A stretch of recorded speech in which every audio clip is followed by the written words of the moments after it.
Bonjour. Je tiens le groupe pour l'invitation et pour rassembler une belle audience aujourd'hui. And of course, I'm going to spare you my French.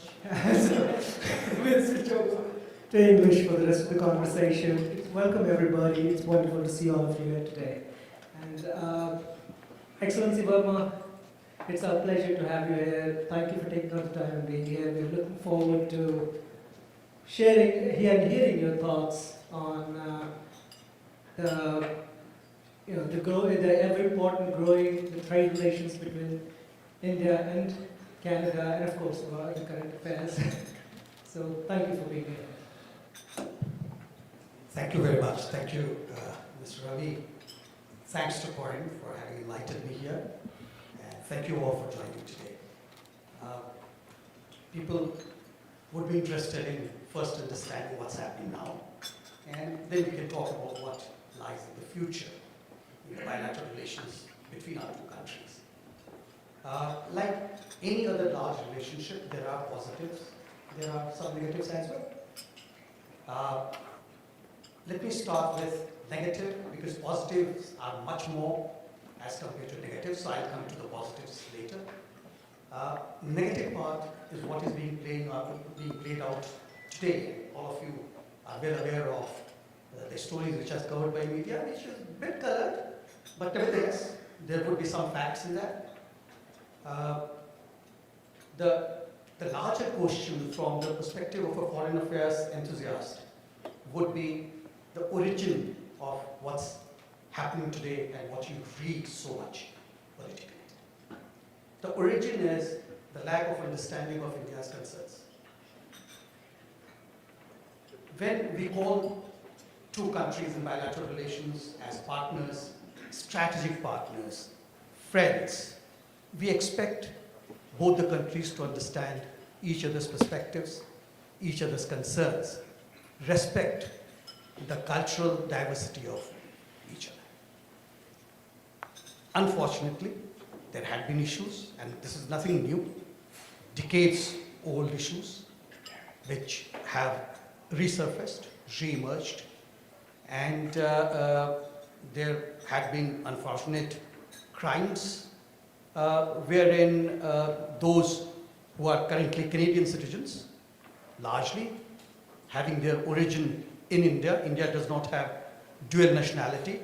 So therefore, if someone becomes a Canadian citizen or citizen of any other country, he or she is no longer an Indian citizen. So for us, technically, the person is a foreigner. So the foreigners having, if I can call it, evil eye on the territorial integrity of India, that is a big red line for us.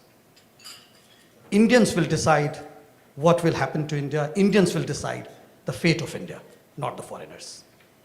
If those people who are Indians living abroad want to decide the fate of India, better to go back and participate in the election process. Every 5 years, India goes through an election process at the national level, almost every 5 years. And similarly, the states, which are provinces, as we call here, in India also go through similar exercises. All the issues which are of interest to Indians are being put to vote. So therefore, that is the reason, that is the origin why you are seeing some of the coverage that you see today. But let me assure you that there is a lot of noise beyond what is being done. A lot of discussions at the government level, both sides, is happening. And through the diplomatic channels, these channels are not open to public. And these diplomatic channels are trying to find solutions and resolutions to the issues of concern on both sides. And the way in which it is moving, I think it will come to both sides to see the virtue of resolving the issues, satisfying the concerns of both sides. As far as I'm concerned, my concern is national security, threats emanating from the land of Canada. These threats are largely emanating from the Canadian citizens. So these two are my red lines. We are ready to sit down on the table any day, and we are doing that, and we are trying to resolve this issue. So that was the negative side, which I wanted to tell you. So very small, out of 30 minutes, I think 3 minutes on negative. There are so many positive things which are happening. Thank you very much for sharing that, Excellency Verma. We often talk about how it's only when the man bites the dog that it becomes a news. A dog biting a man is not a news. So a lot of things, as you mentioned, in fact, it is happening, but it's rarely in the media. When we see the noise that we see in the media, it almost overshadows everything. So thank you for sharing those points. And that actually brings us to a lot of other things which are probably not as sensational and yet probably more important. So I'd like to hear your views on Canada and India has always had a very strong trade relation, ever evolving, ever growing. How do you see that? Can you share some thoughts on it? The bilateral trade is doing very well, and I'll give you some data. I'll share some data with you for you to understand. Largely, if I can see the cluster, we source a lot of natural resources, agricultural resources from Canada. We supply a lot of processed goods and manufactured goods to Canada. So that is the larger cluster. And don't get me wrong, there will be a few items which will go beyond this envelope and define the relationship. The bilateral trade has been consistently increasing, including during the period, and I'll give you data again to support it, including in the period when we saw a divergence of views between the two sides on the political issues. So business relationship is very secular of all these political trends, and they are doing fine. So let me just share some insights so that you can understand what I was saying. And by the way, from Quebec, there are about 110 Quebecan companies in India doing business. And thank you very much for that. The imports, let me just read out top 5-7 items so that you can get a general feeler. So our largest import, and what I'm doing is, it is in US dollar terms, because that is how the foreign trade is counted. I have not converted to Canadian dollar because the fluctuation of rates will not allow me to convert it in that manner and be truthful to it. Indian financial year starts on the 1st of April, goes up to 31st of March next year. So this is according to the Indian financial year, but since the data available to me is only up to February, so I will be giving you the data between April 1st of last year till February end this year. March data, whenever it becomes available, then there will be an additional addition. So we can generally extrapolate 1/12 and move ahead. So my largest import from Canada was coking coal, which is also known as metallurgical coal. It goes into the steel industry largely, but also in some other processing industries. In between April and February 2020, April 23 and February 2024, it was $850 million US. It declined by 17.5%. Reason is that we are adding renewable sources of energy into energy production. From the metallurgical point of view as well, we have new kinds of formulations being added into creation of stainless steel, and therefore it has gone down. Plus, we also had a big inventory lying in India, as well as some new sources of import which were identified and commercially more viable than getting the coal from Canada. But still the coking coal is close to about $850 million US, which is more than $1 billion Canadian dollar at whatever rate we exchange. Second largest import into India was lentils. And I'm doing all these analysis at the 8-digit depth of HS codes, so that, as much granularity I can define. So lentils last year, or up to February, sorry, we imported about $604 million US dollars worth, which is 75% increase over the same period last year. And if my memory serves me well, there was a press release from the government of Saskatchewan, from where we import the largest amount of lentils, that in the first quarter, according to their statistics, it has increased by 600%. I don't have that data, but that was in the press release there. Then we import a lot of non-industrial diamond from Canada. For what? We process it in India, prepare it according to the requirements of the market, send it back to Canada for setting into jewelry. So that is the basic purpose. And the period I'm talking about, we saw almost 28,000% increase, which means it was not there earlier. It is a new item which was added last year. And that was close to about 270 million US dollars. Similarly, newsprints, copper, concentrates, etc. So you will see that largely we are talking about the agricultural products going to India. Largely we are talking about the mineral resources from Canada going to India.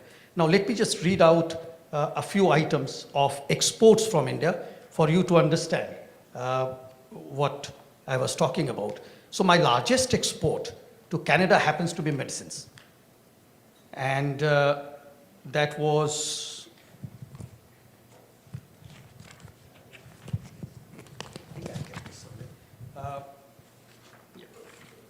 so my largest export to Canada is medicines, not bulk, but prepared medicines. And that has seen 21.1% growth over the same period. My second largest export to Canada happens to be shrimp, which grew by 10% last year. My third largest export to Canada happens to be smartphones. And the smartphones exported last year to Canada was close to about 105 million US dollars, which would be, I would say, about a million pieces of smartphones coming to Canada from India. Basmati rice, which is largely due to people like me staying here and consuming the basmati rice, that also saw close to 14% increase. So then coaches, your train coaches. So what I wanted to clarify to you is that this is a relationship which is self-serving. We get raw materials, there's no competition there. We get raw materials and agricultural products from you. We supply to you processed and manufactured goods. Many of them of the same input, but some others of different inputs as well. The trade volume between the two sides have consistently been on an increase. And today we are talking about close to, now let me switch to Canadian dollar, close to about 12.7 billion Canadian dollars of trade in goods last year. Trade in services. India is very strong in services, as all of us know. Canada is probably one of the very few countries which exports more services to India than it imports from India. In the US, we export much higher volumes of services to US than we import from the US. So the trade in services with Canada is close to about $13 billion. So if I take both the trades together, you are talking about a volume of 25 billion Canadian dollars of bilateral trade, or even more, 26 billion actually. So that gives you an idea as to where we are on the bilateral trade. It's doing well. There is not much restriction on trade on both sides. From time to time, there will be issues which will crop up on trade disputes, which both the diplomatic establishments are capable of resolving. Thank you for sharing that. Actually, that's a beautiful picture where the two sides complement each other. Do you see any barriers? I mean, what do you see as the barriers, in fact, to this relationship? I don't see much barrier. Every country has to protect its domestic industry as well, and therefore there would be some anti-dumping cases on. So the Indian steel faces an anti-dumping duty in Canada, but those are fine. Those are fine because they are backed by the scientific data, and they follow the norms which are provided by the WTO dispute settlement mechanism. So DSB is followed there. So I don't see that as a barrier. I see that as a process which has been agreed by both India and Canada, being the members of the WTO and original members of the GATT as well. So that is fine. I don't see much of the problem there. There are, again, restrictions due to the human consumptions of some of the items, like I talked about shrimp, which is fine. When lentils go from here, we insisted about fumigation, which we wanted every lentil to land in India with fumigation. We studied the Canadian system and we waived off the fumigation process on year by year basis.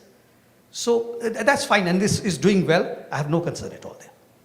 Thank you. And now, one thing, of course, I mean, this is an amazing time to be having this conversation, given that India is going through the general elections, and the largest and the scale of the exercise is something which probably only an Indian is fully able to appreciate. But just the sheer size. But then one thing which elections do is bring certain uncertainties. Now, can you share some thoughts on what are your thoughts? And so those who are uninitiated on Indian elections, let me start with there. So we are 1.4 billion of people like me, sitting in a very small geography. Out of 1.4 billion, this year, for national elections, the eligible number of voters were 960 million. Roughly, I would say, rule of thumb, 65% would actually turn up and vote. Rule of thumb.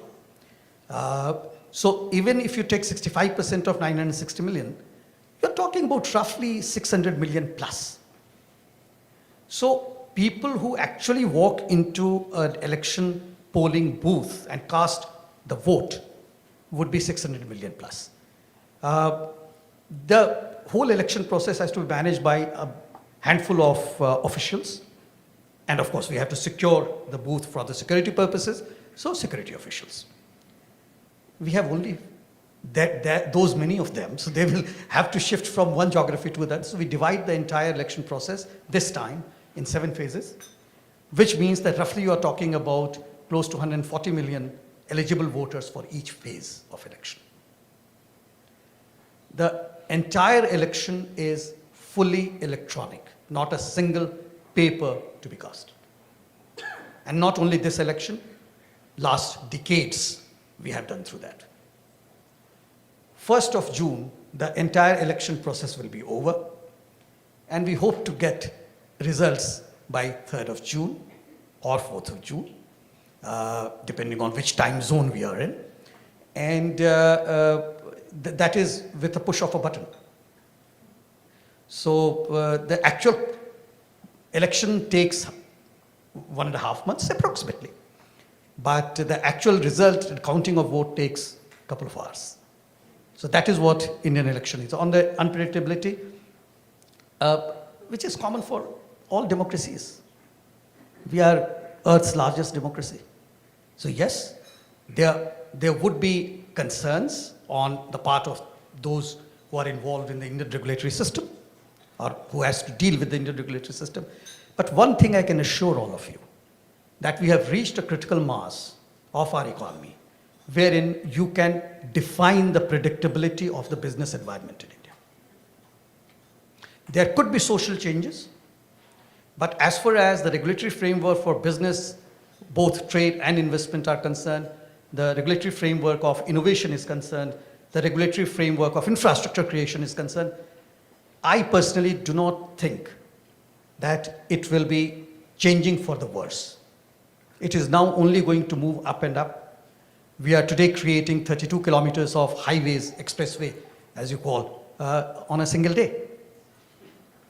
So when you look at the capacity, when you look at the numbers, it's quite significant. The momentum has picked up so well that it doesn't matter who is there, would not be able to go retrograde, and therefore the policies will have to only move forward. So tomorrow you will see more reforms happening in the Indian economy. Thank you. I'm sure that's quite reassuring. And in fact, Yeah, I don't want to put words in it. But coming back to the sectors, in fact, one thing which I would really love to hear your thoughts on. In fact, for Canada, SMEs constitute the biggest chunk. If you look at the Canadian economy, SMEs are over 90%. When we think of India, again, SMEs play a very important role. Is there, what's either your office or through, are there mechanisms in place to support SMEs, the collaboration across the two countries? I mean, can you talk a bit about Absolutely. So when I look at the SMEs, I'll define SMEs in different clusters. So if you're looking at the manufacturing SMEs, definition of SME in India is different from the definition in Canada from the capital point of view. So your SME will have much larger capital as compared to Indian SMEs in general, again, rule of thumb. And therefore, finding synergies would need them to sit across the table and see if they are non-competitive and therefore they can move forward. For Government of India, it's very important to keep the SME environment stable because one, it creates jobs and it's extremely important for such a huge population to keep creating jobs. Second, it supports families. Third, it supports societies. And fourth, it supports the entire Indian economy. Today, if we are the 5th largest economy in the world, and as per the recent World Bank announcement, 2025 will be the 4th largest economy in the world, thanks to SME sectors. They have done it. And when we are looking at a more resilient supply chain will need to be in trusted geographies. Again, SMEs play the largest role in securing those supply chains. So SME for us is very important. Your second part, facilitation, yes, we do. We do facilitation at our High Commission in Ottawa. We do facilitation, and in fact, head of our Commerce and Economic Wing is here, Mr. Tripathi is here. So those of you who are interested can share your cards with him, business cards. We have similar offices in Vancouver and Toronto. So we do support them, we do encourage them, and we do try to do the hand-holdings whenever it is required. Thank you very much for sharing that. In fact, actually, I have so many things I wanted to talk to you about, but 30 minutes, in fact, Julie has waved the card at me that we are running out of time. So now I'll be amiss. In fact, I wanted to talk also a little bit about green energy, which both India and Canada, it's very important on both sides. But I'll also throw the next question at you, and maybe if you have time, you can touch on both. In fact, one of the things which, I'm from academia, so one thing which the current situation, what it has done, it has definitely impacted the student population, mostly international students, Indian students coming to Canada. I would really, before we conclude this, I would really like to hear your thoughts a little bit on how do you see this evolving? Was there, what can we do to facilitate, to sort of, actually Canada is a beautiful place to add a country to, and Indian students, in fact, it'd be a very welcoming society. So to convince more Indian students that it is, what they hear in the news is not necessarily always as scary as it looks. Thank you very much. So since we have 4 minutes, so let me try to summarize things. Technology is very important, and I believe there are many of us sitting here who are interested in technology. Artificial intelligence is the most important technology trend at the moment. And by 2028, we expect the Indian artificial intelligence market to be $1 trillion US. Next, green energy. Today, we have the total installed capacity of renewable energy, non-fossil fuel, fossil fuel that is, the renewable energy, which is about 44% of total electricity generation capacity in India, which means that using solar energy, we are producing 74 gigawatts of electricity. Today, all renewable energy sources put together, we are producing 110 22 gigawatts of power or electricity generated from that. Green energy, I'm just jumping from one to the other. Green energy, so hydrogen is the most important source going forward. We have a target, ambitious target nevertheless. We have a target of producing 5 million metric ton of green hydrogen by the year 2030 every year, which would mean that we will need, and this will all be done through solar energy, so which will mean that we need solar electricity of a value of 126 gigawatts, which we will be achieving in 2027. So green hydrogen for 5 million metric ton is not just a dream for us. It could be realized very easily by the year 2030, which will also make us one of the largest green hydrogen producing countries in the world. Wind energy is slower than the solar energy at the moment, moving ahead nevertheless.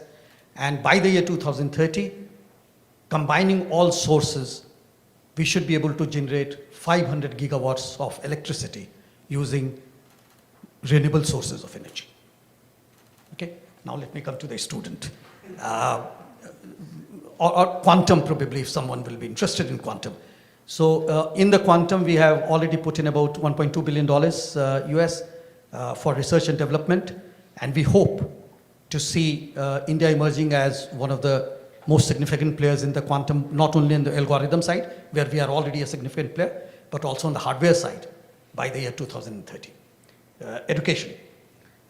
We have seen the changes which have come, and largely what was happening is that today we have about 427,000 Indian international students in Canada, contributing close to $18 billion to the Canadian economy.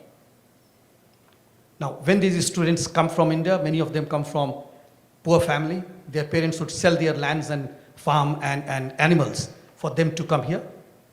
And when they are duped by unethical outlets, I am not calling them universities or colleges, educational outlets, that creates quite a sensation in India.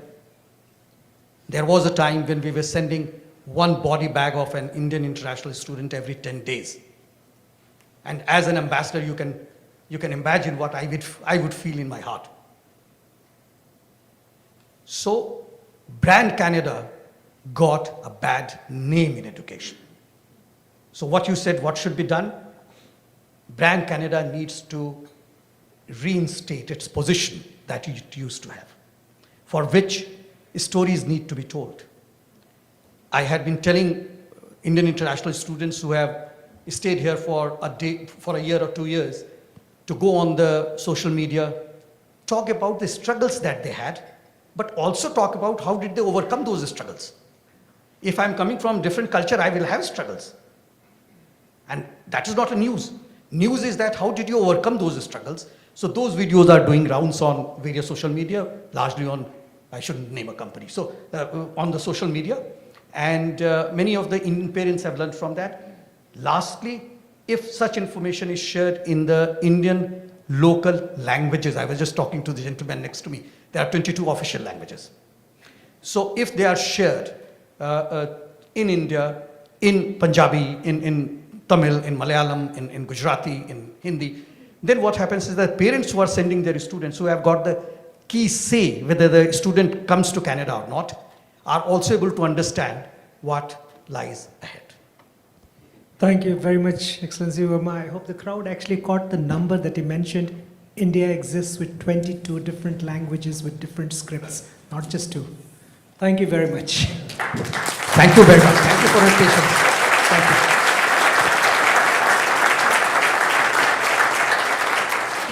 Merci beaucoup, Monsieur le Haut-Commissaire et Monsieur Ravi. J'invite maintenant Monsieur Francis Paradis à venir remercier notre invité.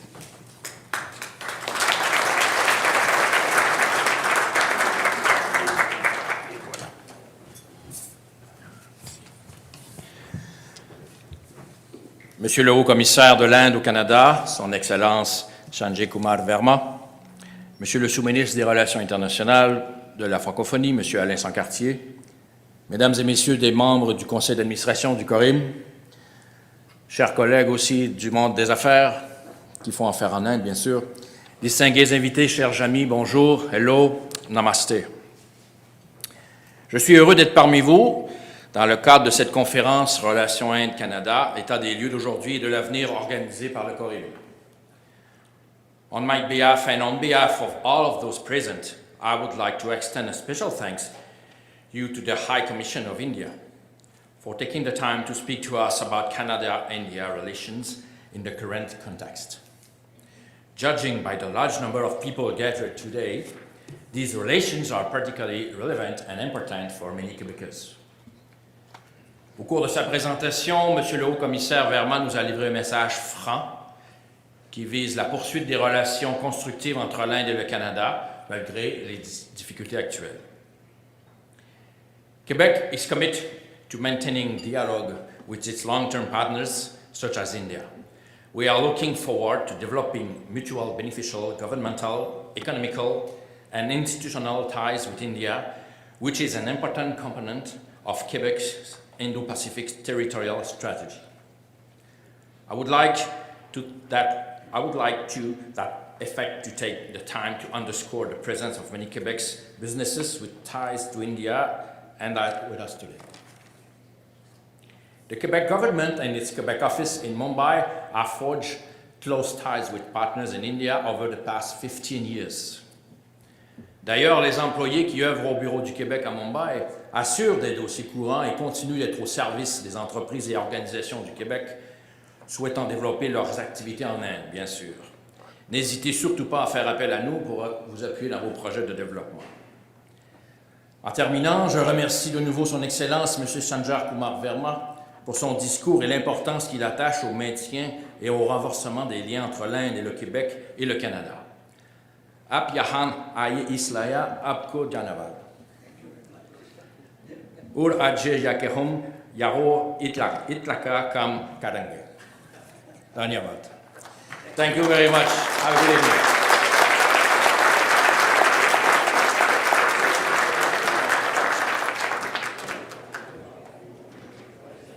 Alors, merci beaucoup, Monsieur Paradis. Monsieur Ravi, merci beaucoup. Thank you again, Mr. High Commissioner. Et merci à vous tous et à la prochaine.